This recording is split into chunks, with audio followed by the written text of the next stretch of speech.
Hello. Today is Thursday, April 23rd, and I'm reading to you by my fireplace, but it's a warm day, so I don't really need the fire on, but why not? Kind of fitting. Today we're continuing to read Harry Potter and the Sorcerer's Stone by JK Rowling, illustrated by Mary Grandpre, and we want to thank Scholastic for letting us read. Today's pages are 161 to 170. 3 pairs of rolling mad eyes, 3 noses twitching and quivering in their direction, 3 drooling mouths, saliva hanging in slippery ropes from yellowish fangs. It was standing quite still, all 6 eyes staring at them. And Harry knew that the only reason that they weren't already dead was that their sudden appearance had taken it by surprise. But it was quickly getting over that. There was no mistaking that those thunderous growls meant. Harry groped for the doorknob between Flitch and death. He'd take Flitch. They fell backwards. Harry slammed the door shut, and they almost flew back down the corridor. So remember, the corridor is like a hallway in England, if you didn't know that. Okay. Filch must have hurried off, and it took to look for them somewhere else because they didn't see him anywhere. But they hardly cared. All they wanted to do was put as much space possible between them and that monster. They didn't stop running until they reached for the portrait of the fat lady on the 7th floor. "Where on earth have you all been?" she asked, looking at their bathrobes hanging off their shoulders and their flushed, sweaty faces. "Never mind that, pig snout, panted Harry, and the portrait swung forward. They scrambled into the common room and collapsed, trembling, into armchairs. It was for a while before any of them said anything. Neville, indeed, looked as if he'd never speak again. "What do you think they're doing, keeping a thing like that locked up in the school?" Ron asked finally. "If any dog needs exercise, that one does." Hermione had got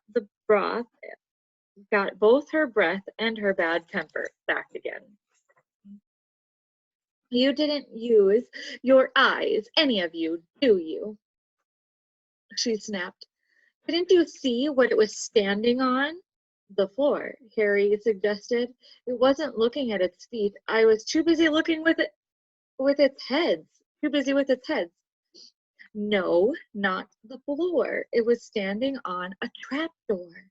It's obviously guarding something." She stood up, glaring at them. "I hope you're pleased with yourselves. We could all have been killed, or worse, expelled. Now, if you don't mind, I'm going to bed." Ron stared after her. He opened his mouth. "No, we don't mind. You'd think we dragged her along, wouldn't you?" But Hermione had given Harry something else to think about as he climbed back into bed. The dog was guarding something. What had Hagrid said? Gringotts was the safest place in the world for something you wanted to hide, except perhaps Hogwarts. It looked as though Harry had found out where the grubby little package from the vault 713 was. Chapter 10. Halloween. Malfoy couldn't believe his eyes when he saw Harry and Ron were still at Hogwarts the next day, looking tiredly but perfectly cheerful. Indeed, by the next morning, Harry and Ron thought that meeting the three-headed dog had been an excellent adventure, and they were quite keen to have another one. In the meantime, Harry filled Ron in about the package that had seemed to have been moved from the Gringotts to Hogwarts, and they spent a lot of time wondering what could possibly need such heavy protection. "It's either really valuable or really dangerous," said Ron. "Or both," said Harry. But all they knew for sure was about this mysterious object, that it was about 2 inches long. They didn't have much chance guessing that it was without further clues. Neither Neville or Hermione showed the slightest interest in what lay underneath the dog and the trapdoor. All Neville cared about was never going near that dog again. Hermione was now refusing to speak to Harry and Ron, but she was such a bossy know-it-all that they saw this as an added bonus. All they really wanted now was a way of getting back at Malfoy, to their great delight. Just the thing arrived in the mail about a week later. As owls flooded into the great hall as usual, everyone's attention was caught at once by a long, thin package carried by 6 large screech owls. Harry was just as interested as everyone else to see what was inside this large parcel, and was amazed when the owls soared down and dropped it right in front of him, knocking the bacon to the floor. They hardly fluttered out of the way when another owl dropped a letter on top of the parcel. Harry ripped open the letter first, which was lucky because it said, "Do not open the parcel at the table," in bold letters. "It contains your Nimbus 2000, but I don't want everybody knowing you've got a broomstick, or they'll all want one. Oliver Wood will meet you tonight on the Quidditch field at 7 o'clock for your first training session. Professor M. McGonagall." Harry had difficulty hiding his glee as he handed the note for Ron to read. "A Nimbus 2000?" Ron moaned enviously. "I've never even touched one." They left the hall quickly, wanting to unwrap the broomstick in private before their first class. But halfway across the entrance hall, they found the way up the stairs, barricaded by Crabble and Goyle. Malfoy seized the package from Harry and felt it. "It's a broomstick," he said, throwing it back to Harry with a mixture of jealousy and spite on his face. "You'll be in for it this time, Potter. First years aren't allowed them." Ron couldn't resist it. "It's not any old broomstick," he said. "It's a Nimbus 2000. "What did you say you've got at home, Malfoy? A Comet 260? Ron grinned at Harry. "Comets look flashy, but they're not in the same league as the Nimbus." "What would you know about it, Weasley? You couldn't afford half a handle," Malfoy snapped back. "I suppose you and your brothers have to save up twig by twig." Before Ron could answer, Professor Flitwick appeared at Malfoy's elbow. "Not arguing, I hope, boys," he squeaked. "Potter's been sent a broomstick, Professor," Malfoy said quickly. Yes, that's right," said Professor Flitwick, beaming at Harry. "Professor McGonagall told me about the special circumstances, Potter. And what model is it?" "A Nimbus 2000, sir," said Harry, fighting not to laugh at the look of horror on Malfoy's face. "And it's really thanks to Malfoy here that I've got it," he added. Harry and Ron headed upstairs, smothering their laughter at Malfoy's obvious rage and confusion. "Well, it's true," Harry chortled as they reached the top of the marble staircase. "If he hadn't stolen Neville's Remembrall, and I wouldn't be on the team." "So, I suppose you think that's a reward for breaking the rules?" came an angry voice from behind them. Hermione was stomping up the stairs, looking disapprovedly at the package in Harry's hand. "I thought you weren't going to speak to us," said Harry. "Yes, don't stop now," said Ron. "It's doing us so much good." Hermione marched away with her nose in the air. Harry had a lot of trouble keeping his mind on his lessons that day. It kept wandering up to the dormitory where his new broomstick was laying under his bed, or straying off to the Quidditch field where he'd been learning to play that night. He bolted his dinner that evening without noticing what he was eating, and then rushed up the stairs with Ron to unwrap the Nimbus 2000 at last. "Wow!" Ron sighed as the broomstick rolled into Harry's bedspread. Even Harry, who knew nothing about the different brooms, thought it looked wonderful. Sleek and shiny, with a mahogany handle and a long tail of neat, straight twigs, and the Nimbus 2000 written in gold near the top. As 7 o'clock drew near, Harry left the castle and set off in the dusk towards the Quidditch field. He'd never been inside the stadium before. Hundreds of seats were raised in the stands around the field so that spectators were high enough to see what was going on. At either end of the field were 3 golden poles with hoops on the end.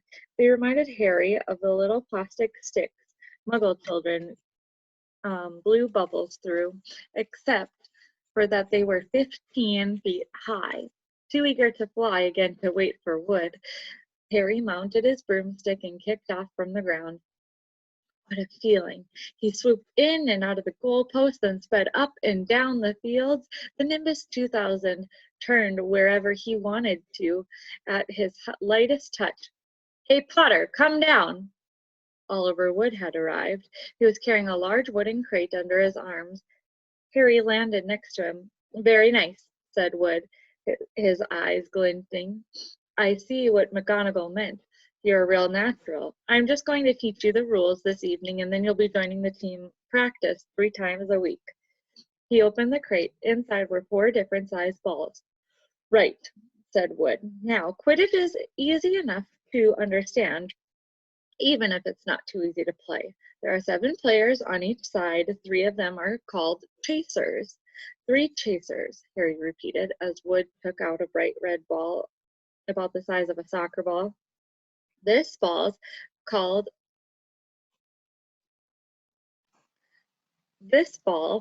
called the quaffle," said Wood. "The chasers throw the quaffle to each other and try to get it through one of the hoops to score a goal. 10 points every time the quaffle goes through one of the hoops. Follow me?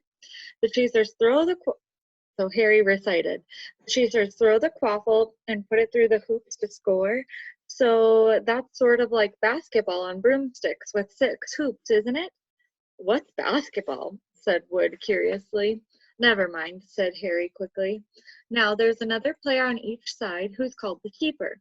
I'm the keeper for Gryffindor. I have to fly around our hoops and stop the other team from scoring." 3 chasers, 1 keeper," said Harry, who was determined to remember it all. "And they play with a quaffle. Okay, I get it. So what are they for?" He pointed to 3 balls left inside the box. "I'll show you," said Wood. "Take this." He handed Harry a small club and bit a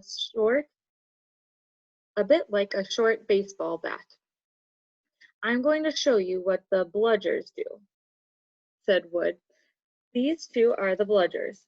He showed Harry 2 identical balls, jet black and slightly smaller than the red quaffle.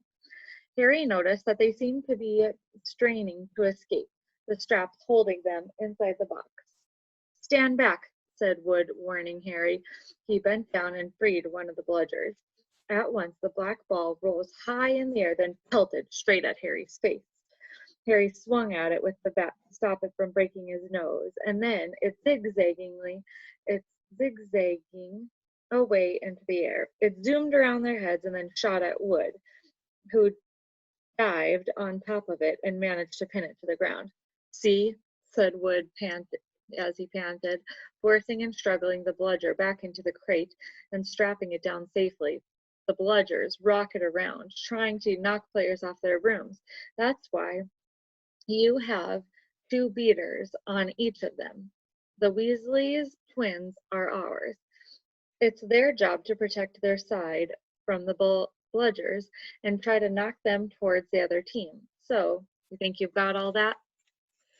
3 chasers tried and score with the quaffle. The keeper guards the goalposts. The beaters keep the bludgers away from their teams. Harry reeled off. "Very good," said Wood.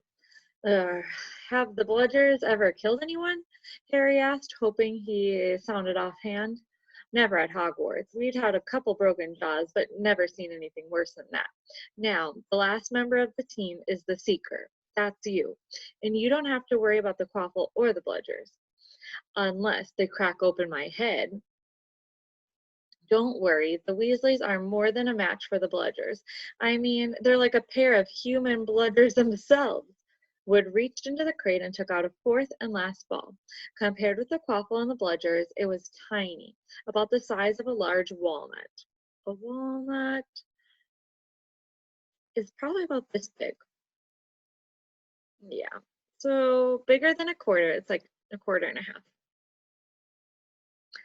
About the size of a large walnut. It was bright gold and had a little fluttering silver wings. This, said Wood, is the golden snitch, and it's the most important ball of the lot. It's very hard to catch because it is so fast and difficult to see. It's the seeker's job to catch it. You've got to weave in and out of the chasers, feeders, bludgers, and quaffle to get it before the other team's seeker. Because whichever seeker catches the snitch wins the team an extra 150 points. So they nearly always win. That's why a seeker gets fouled so much. A game of Quidditch only ends when the snitch is caught, so it can go on for ages. I think the record is 3 months. They had to keep bringing in substitutes so the players could get some sleep. Well, that's it. Any questions? Harry shook his head. He understood what he had to do all right. It was doing it that was going to be the problem. We don't practice with a snitch yet, Wood said carefully, shutting it back inside the crate. It's too dark. We might lose it. Let's try you out with a few of these. He pulled a bag of ordinary golf balls out of his pocket a few minutes later. He and Harry went up in the air, Wood throwing the golf balls as hard as he could in every direction for Harry to catch. Harry didn't miss a single one, and Wood was delighted. After a half an hour, night had really fallen, and they couldn't carry on. Quidditch couple have our name on it this year, he said, Wood happily, as they trudged back up to the castle. I wouldn't be surprised if you turn out to be a better than Charlie Weasley, and he could have played for England if he hadn't gone off chasing dragons. Perhaps it was because he was now so busy with what with Quidditch practice 3 evenings a week on top of all his homework, but Harry could hardly believe it when he realized that he'd already been at Hogwarts 2 months. The castle felt more like home than a private drive ever had. His lessons, too, were becoming more and more interesting now that they had mastered the basics. On Halloween morning, they woke up to a delicious smell of baking pumpkin wafting through the corridors. Even better, Professor Flitwick announced in charms that he thought they were ready to start making objects fly, something they had all been dying to try since they had seen him make Neville's toad zoom around the classroom. Professor Flitwick was put the class into pairs to practice. Harry's partner was Simius Finnegan, which was a relief because Neville had been trying to catch his eye.